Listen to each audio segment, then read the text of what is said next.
The video you're about to see first aired on demand on the Chat Sports NFL Draft YouTube channel. You want more NFL Draft coverage? Go subscribe. YouTube.com/chatNFL.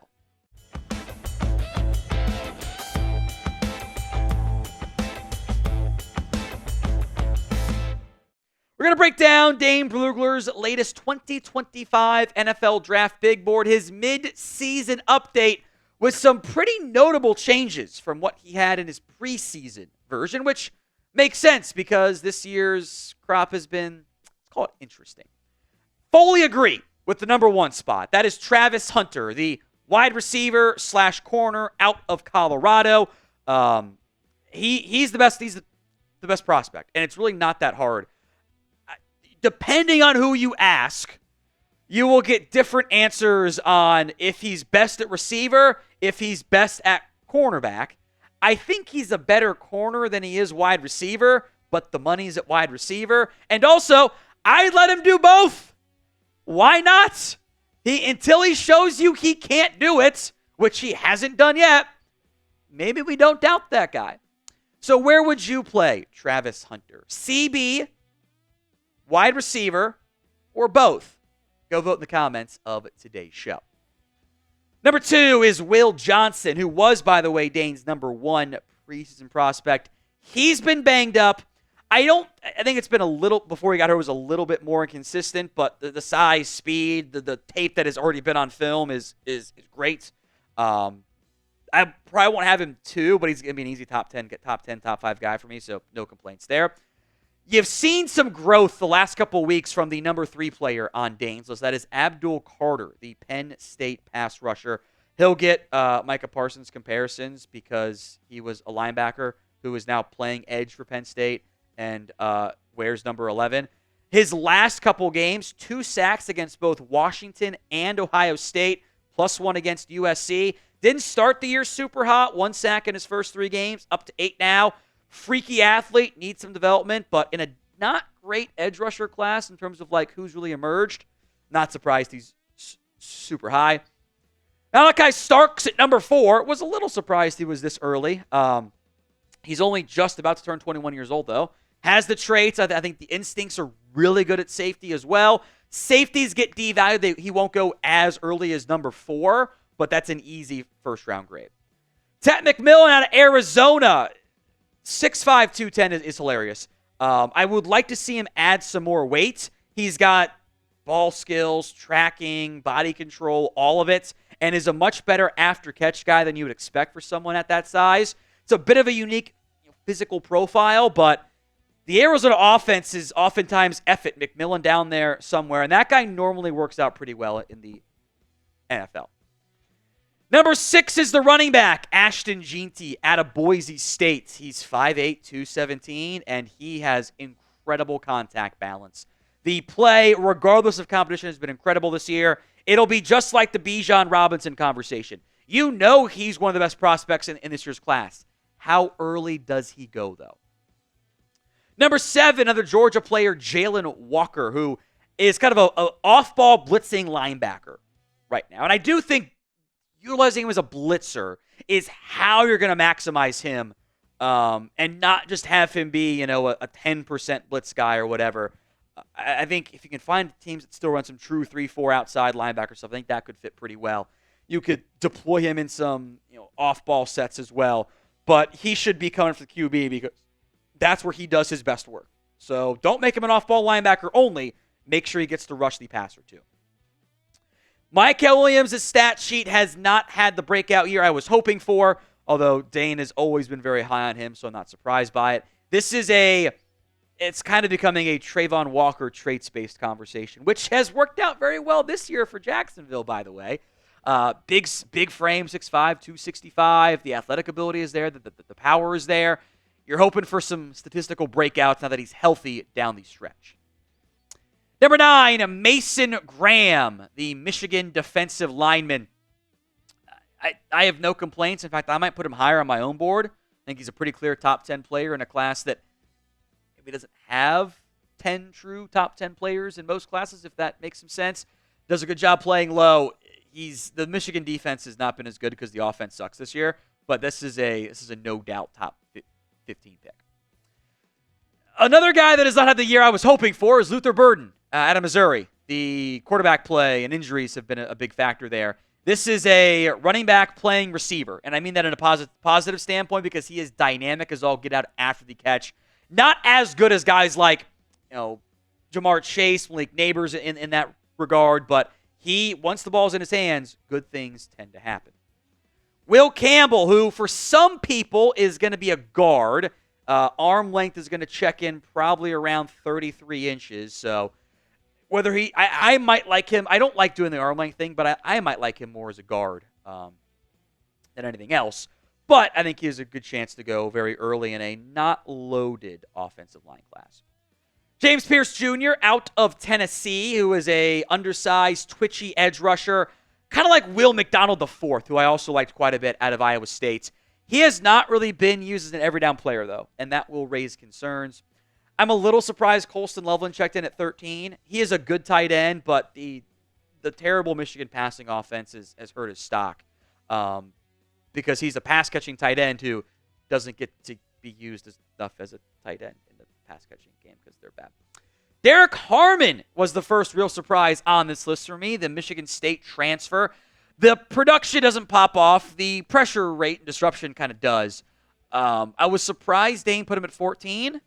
Because I didn't think he was going to be that high on the list, but Dane knows ball.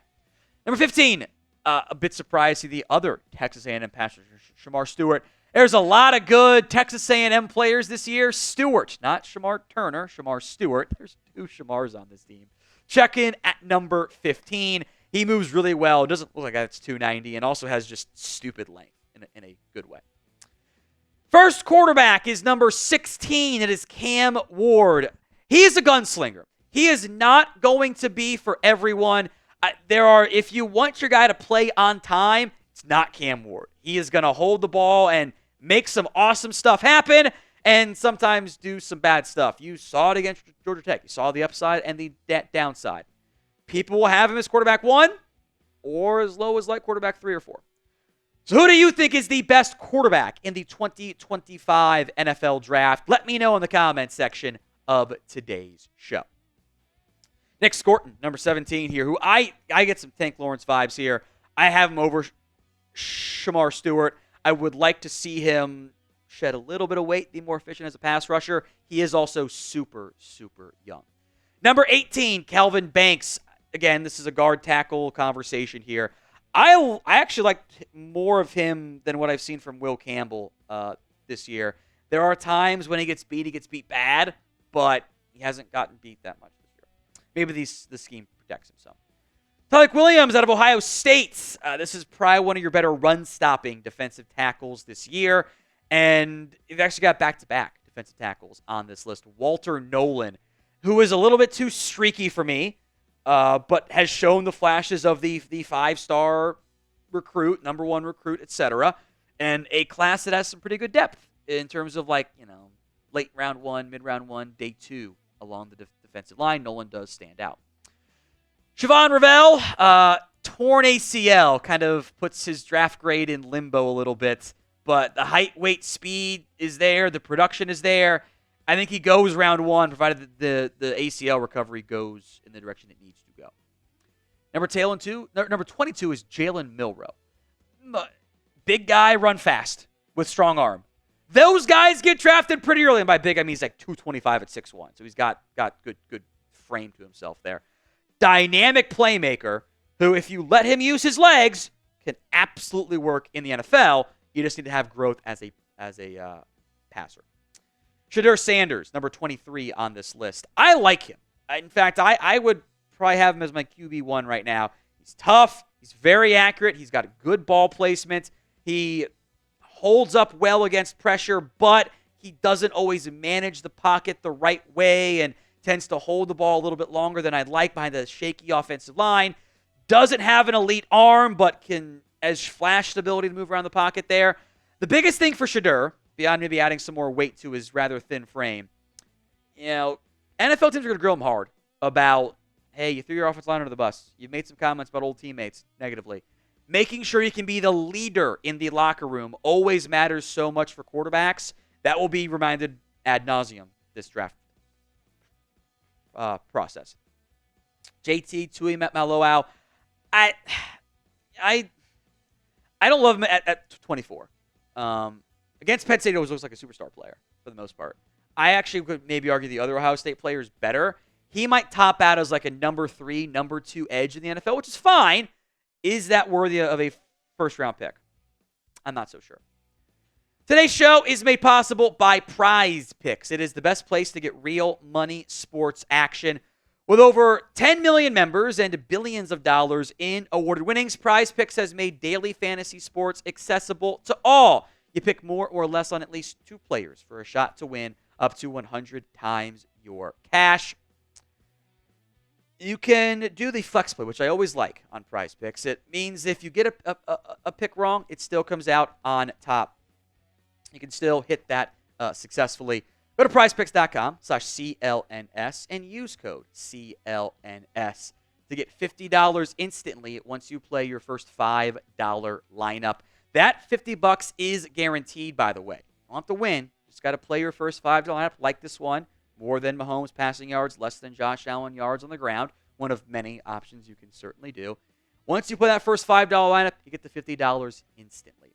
So download the PrizePicks app over at prizepicks.com/CLNS and use code CLNS to get $50 instantly once you play your first $5 lineup. Link will be in the comments section and the description of today's show. Here's the second Michigan defensive lineman. You don't find guys that are 340 and chase down running backs from behind. Those guys don't exist. Now, he's got development to work on, which I think is a concern, and this is the one where you might not beat the Mozzie Smith allegations. But I would not be surprised if he goes round 1. Another tight end, Tyler Warren, who is like the best player on the Penn State offense, and I like Nicholas Singleton a decent amount too. They give him handoffs. They give him short yardage stuff, which I actually kind of like. He's a dynamic playmaker on offense. Could sneak in back end of round 1. Might just be an early round 2 pick, kind of like Michael Mayer ended up being. Different player, but similar ranges maybe. Cameron Williams has better traits than Kelvin Banks. He's just very clearly raw in several areas and already has 13 flags this season. But great athletes who move at 6'5", 335. I mean, Amarius Mims went first round. Tyler Guyton went first round. Williams could too. I love seeing my boy Alec Ailmanor on this list. Nice size, 6'2", 210, good speed, ball skills. The production isn't there because the Stanford offense and Stanford football team in general just like isn't very good. But there's normally 1 or 2 highlight reel plays per game, and even against Wake, he had 11 for 96. It was bad against Notre Dame, but he is oftentimes the only consistent offense Stanford has these days. Josh Simmons at number 29. A knee injury against Oregon. Who knows where he's going to go? Much like Siobhan Ravel, this is one of those, put him on list now, check back in 2 or 3 months, of a better feel for where he ends up going. All right, Garrett Nussmeier. Look, he does do some things I like. With the way he moves the pocket, he does do actual NFL reads. There's also far too many times he just gets tunnel vision and makes like the most boneheaded plays you'll make. He did it against South Carolina, did it against Alabama. Like, I think he needs to go back to school to put himself in a better spot to show more growth. There are some traits that you like, but 30 is way too rich for my blood as we sit right now in mid-November. How many quarterbacks go in round 1 of the NFL draft? This year's NFL draft. Let me know in the comments section. Go vote right now. All right, 20 more names. We'll go faster here.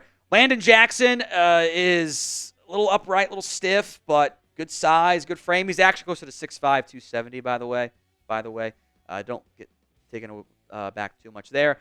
Jonas Savanaia has played guard, now tackle this year. I think probably goes back to guard in the NFL. Josh Connerly is former 5-star recruit, is still very raw, but the traits will probably get him drafted. Deion Walker is one of my most favorite prospects, even though he's not going to be like top 10, I don't think, for me. He's 6'6", 345, and they put him at edge and have dropped him into coverage before, and it's worked.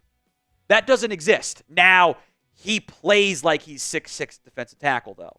And that's not good because his leverage is all over the place. So he's a little bit of a tweener in some of those regards.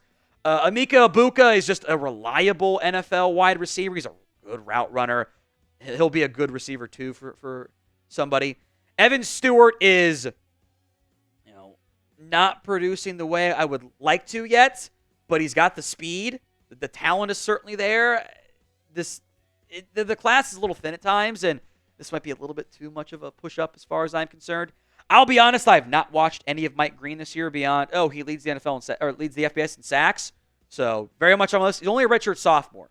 That's why he was not high on my list, because redshirt sophomore at Marshall with my limited time means he's further down the list for me. Maxwell Harrison out of Kentucky. Dane loves his Kentucky corners.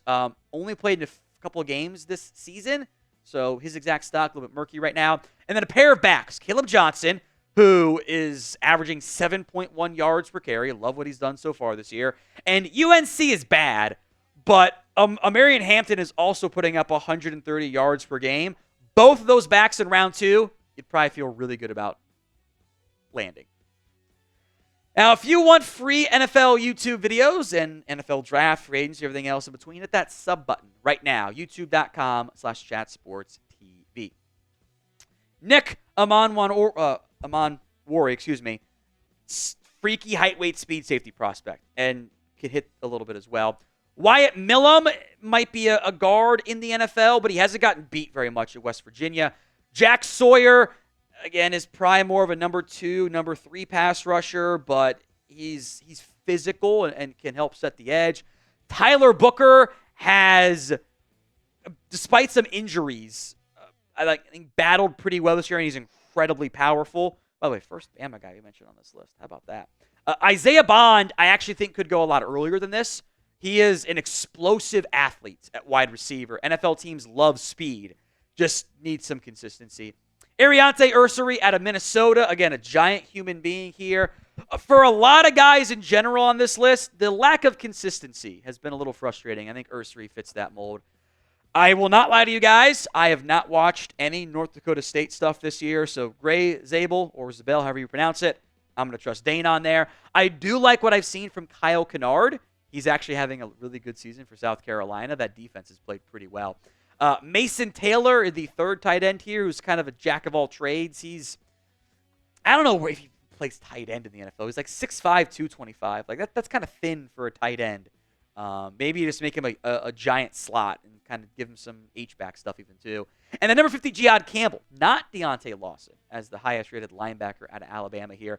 He does lead the tight end. I think it's sacks, it's TFLs, and tackles. Maybe I think there might be another side he leads them in as well. That guy normally ends up being pretty good if you do it at Alabama, even if they're not the same team they've been in years past. Who did Dane Brugler leave off of his top 50 NFL draft big board? Let me know in the comments section of today's video. Now, I do want to mention a couple players quickly here, so I don't take any more of your time, of guys that were ranked in Dane's preseason top 50 that are no longer ranked. Some of them make sense. Carson Beck has not been good this year. Quinn Ewers has not taken a leap forward quite yet. Connor Wigman has actively regressed. Patrick Payton has made no impact. Harold Perkins Jr. got hurt. Emory Jones slid down a lot, which I was a little bit surprised by. He hasn't been as good, but still seems noteworthy there. Benjamin Morrison was like top 15 on Dane's preseason big board. I think it was a hip injury for Benjamin Morrison. That makes me worry it's medical, because that fall is a lot further than I think it would have been for just an injury.